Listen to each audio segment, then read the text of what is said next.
उनके भाई बीरेन जी, क्यों मारा? अरविंद केजरीवाल वाले के मामले में क्या पॉलिटिकली लोगों के बीच धारणाएं बन रही हैं और उनके प्रकरण को लेकर क्या ओपिनियन है?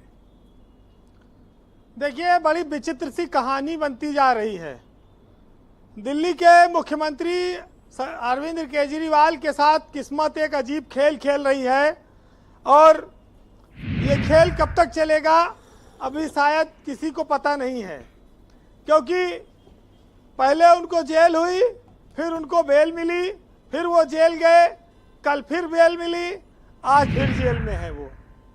तो ये एक किरदार किसी पिक्चर के जैसा है जिसमें बड़े बड़े चौंकाने वाले मोड़ आते जा रहे हैं और इस कहानी का अंत नहीं हो रहा है और हर बार हंगामा मचता है, फिर एक नई और कहानी मुड़ जाती है। ब्रजेश जी, केजरीवाल ने जनता से बड़ी उम्मीदें कर रखी थी, खासतौर से लोकसभा के चुनाव में।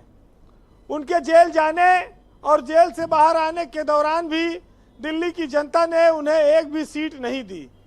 ये आप कह सकते हैं कि केजरीवाल का दुर्भाग्य है, आम आदमी पार्टी का दुर्भाग्य है। उनको सहानुभूति का भी कोई फायदा नहीं मिल पाया। हालांकि जब कल राउज एवेन्यू कोर्ट ने उनको जमानत दी थी तो उन्होंने इस बात को कोर्ट ने कहा था कि ईडी के पास अपराध की आय पर कोई प्रत्यक्ष साक्ष्य नहीं है, ईडी निष्पक्ष रूप से काम करे।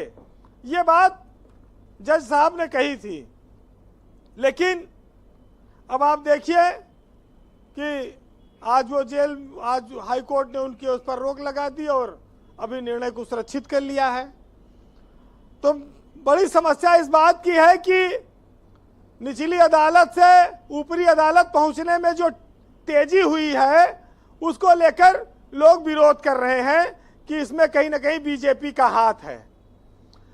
हालांकि केजरीवाल के साथ ये दुर्भाग्य हमेशा से जुड़ा रहा, क्योंकि उन्होंने कभी पूर्ण बहुमत तो उनको 3 बार मिला, लेकिन वो आधे राज्य के मुख्यमंत्री रहे, क्योंकि पुलिस उनके पास रही नहीं, अफसरों के ट्रांसफर पोस्टिंग वो कर नहीं सकते। जब जब मुख्यमंत्री बने लेफ्टिनेंट गवर्नर से लड़ते ही रहे और लड़ते लड़ते ये नौबत आ गई कि अब वो जेल में है। मनीष सिसोदिया तो उनको 2 साल होने जा रहा है धीरे धीरे, उन पर तो कोई चर्चा ही नहीं होती। और संजय सिंह भी 6 महीना जेल में रहे, वो जमानत पर इस समय छूटे हुए हैं। हालांकि वो तो सुल्तानपुर में कई बार जेल गए हैं, उनके जेल जाने का अनुभव काफी है। लेकिन मनीष सिसोदिया और केजरीवाल के लिए तो ये बड़ी विचित्र बात है। ब्रजेश जी, ये समस्याएं राजनीतिक रूप से पता नहीं खत्म हो पाएंगी कभी कि नहीं। अभी तो अदालती चल रही है मामले। लेकिन जिस आदमी ने दिल्ली में फ्री बिजली दे दी, महिलाओं को फ्री बस की यात्रा करा दी, मुफ्त दवाई दे दी, मोहल्ला क्लिनिक खोल दी और लोकसभा में 0 अंडा आ गया, ये कौन सा सिस्टम दिल्ली की जनता ने अपनाया है? इसका आप एक ट्रेंड देखिए कि लोकसभा में वो बीजेपी के साथ जाती है, हाँ, और विधानसभा में दोनों तरफ कंप्लीट सफाया कर देती है। सफाया कर, विधानसभा में बीजेपी को खत्म और लोकसभा में आम आदमी पार्टी को। वही मतदाता है। मैं भी कई बार इसको केस स्टडी मटेरियल ही है। ये अपने आप में बड़ा विचित्र सा है। सहमत हूं आपसे। केजरीवाल उम्मीद लगाए थे कि आज शाम तक वो जेल से छूट जाएंगे, अब आज दिन में दूसरी कहानी हो गई। तो सोच रहे होंगे कि जिंदगी थी मेरी, बना दिया उसे खेल, औरों के लिए थी खिड़की और मेरे लिए है जेल।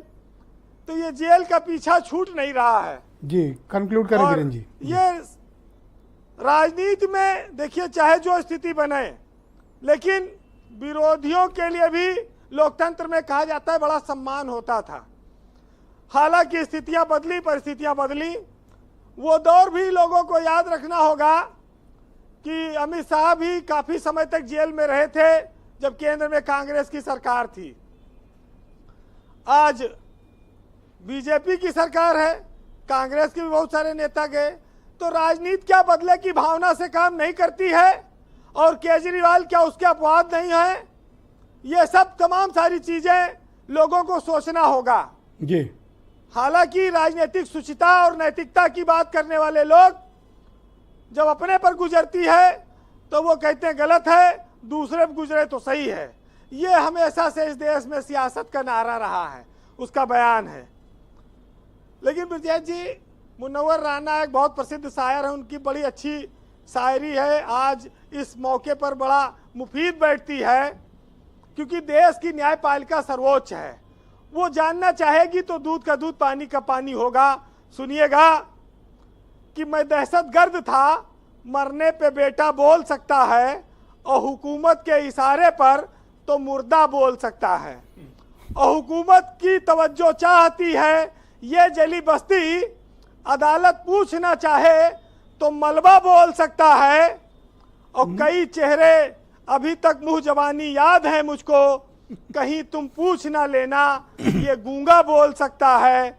और बहुत सी कुर्सियां इस मुल्क में लाशों पे रखी हैं, ये वो सच है जिसे झूठे से झूठा भी बोल सकता है। बहुत शुक्रिया वीरेंद्र जी। मुनव्वर राना जी अब हम लोग के बीच नहीं हैं, बड़े ही ऊंचे कोटि के शायर हैं, मैं तो बड़ा उनका एहतराम